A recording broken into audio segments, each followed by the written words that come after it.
The Illawarra Hawks are in trouble. The reigning champions, led by a man who's, albeit facetiously, been compared to Wilt Chamberlain, are 0-3 to start the season.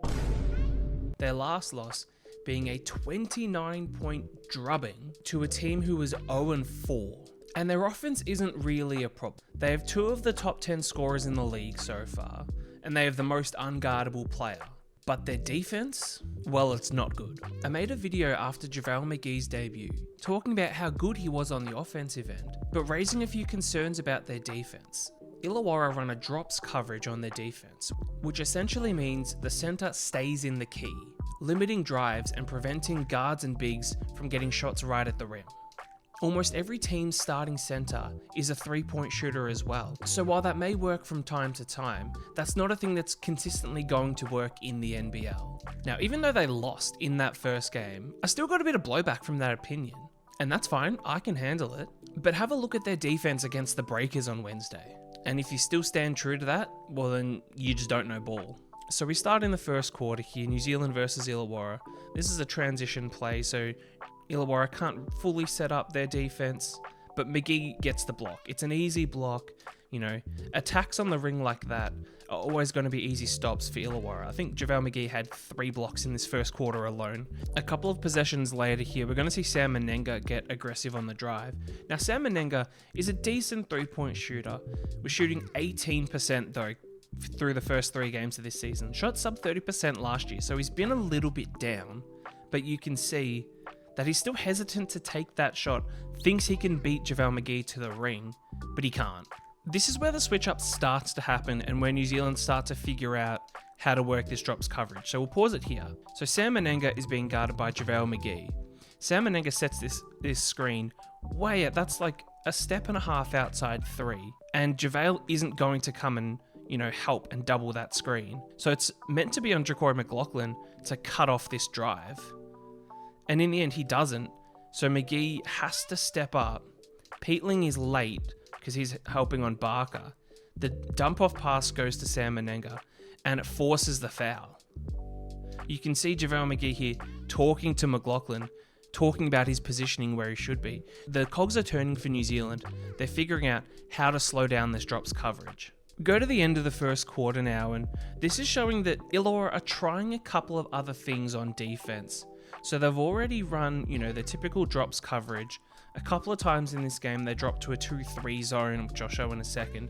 But now they're going to run a diamond, kind of a diamond setup for the inbound. So we can see Blanchfield signaling here in the middle of the court that we're, you know, running a diamond shape defense. So what that is that's a 1-3-1 or a 1-2-2-1, something like that. So we pause it after Blanchfield gets up. So guarding space more than guarding a man. So Leafa's going to keep moving. You know, Peatling is kind of staying in the middle of the floor. JaVale is still keeping an eye on Sam Menenga. And what Baker's going to do is they're going to, you know, figure out, am I coming up to set a screen? No, I'm not. Menenga sets the screen. Baker is just kind of floating around in the dunker's spot, and it's an aptly named position because he gets an easy lob and an easy catch. So even though Illawarra are trying to add a couple of more wrinkles into their game defensively, they're not quite there yet. They don't have it fully figured out. We go to the first possession of the second quarter, and Illawarra are back in their drops coverage, their normal coverage.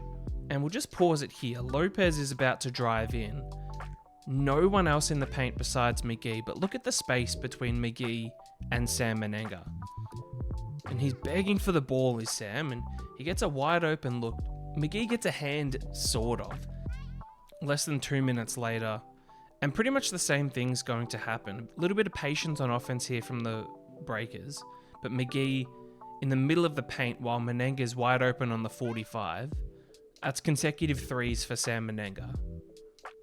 And again, a few possessions after, JaVale McGee is sitting down now. It's Harry Froling guarding, sticking in this drops coverage. And it's a wide open look. So that's 3 3s for New Zealand, all of just really simple exploits of the drops coverage. So Illawarra go on a bit of a run in the second quarter, and here they are showing zone.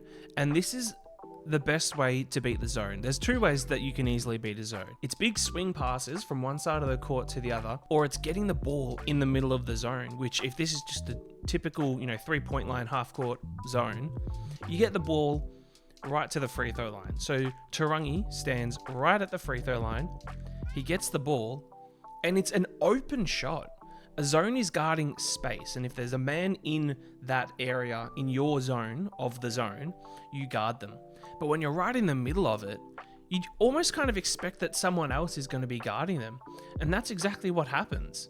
So this is the last possession of the second quarter, and it's another zone busting play. So the zone is extending out a little bit. Get the ball to the extremities, get the players to move. Again, get the ball to the top and to the middle, but have this man here on the 45, especially with the shot clock ticking down, so that the left wing of the zone has to guard that player, especially if they're a 3-point shooter. And then the right has to come across with this little brush screen. And then either JaVale McGee has to get out and guard, which really completely breaks the zone, or this is an open look. And that's exactly what it ends up being. We're into the second half now, and Illawarra switched up their defense a little bit. Not their schemes, but their matchups. So right now, JaVale McGee is guarding Rob Baker, and it's Mason Peatling guarding Sam Menenga. Now, this is similar to what Perth did to Illawarra in their game, where at halftime they switched JLA and I believe it was Christian Doolittle on defense. So Doolittle was guarding JaVale McGee, so that the first screen Illawarra set switched JLA onto McGee in the low block, and that worked for them. How it works here is not as effective on Illawarra's defense, because Rob Baker is a 3-point shooter as well. So the first screen comes, PJC drives in, McGee's guarding the ring. He has to step up to guard that, and then to guard Sam Menenga, who's diving down low with Peatling being beaten on the screen. And Baker's wide open for a 3. Even if McGee didn't, get tripped up there, Baker was still wide open enough to take and make that 3. New Zealand's very next offensive possession, Illawarra have switched back into their zone. They're extending it, pretty much into the half court. And this is such an easy beat. Like, this is frustrating to see how easily this zone gets beaten. Rob Baker hanging around in this low block spot as always. The ball switches one side, forcing the defense to turn their heads and to all, switch a little bit out of position. And then one simple screen to kind of, decoy the defense. Baker's going to cut up to the free throw line. And look at how open that is. That is horrible as a coach if you're running this zone and you're giving up this many open looks. But it's because JaVale McGee, because he's a shot blocker and a rim protector, he's starting, inside the charge circle. That's way too low. Unless the offense is constantly getting to the ring too easily, being inside the charge circle is way too low as the middle of the zone. And it's another easy hit for New Zealand. This is the clip that really got me worried about Illawarra. So McGee is going to score here because he's unstoppable on offense. And again, I'm not worried about Illawarra's offense whatsoever. But a make and then just no effort and emphasis on defense. How does it end up that you get a wide open 3 off of a make when you're not, grabbing it out of the ring and, immediately pushing? PJC kind of jogged up the court, and Leafa, the shot ends up being defended by JaVale McGee. So the 2 is being guarded by the 5. No communication, and it almost seems like no effort, no heart on defense for the Hawks. Because that shot is made, and JaVale McGee is just turning to his team and going, what are we doing here? Future Jamie here. I realized I didn't say this while I was filming this video, but Illawarra gave up 23 transition points in this game. So whilst not knowing the scout is bad and all, just really emphasizing there's a lack of energy and effort in this Illawarra team. And the final clip, with about 4 minutes to go in the game, again, the defense is switched up. McGee is guarding Tarangi, Peatling guarding Rob Lowe. I don't know whether the idea is that Tarangi is less of an outside threat so that he can kind of stay in the paint, or if it's the switch, because you would imagine that the switch would come here, where PJC, if PJC is going to drive off of this screen, Peatling's the one that's stranded, and McGee can get into the paint.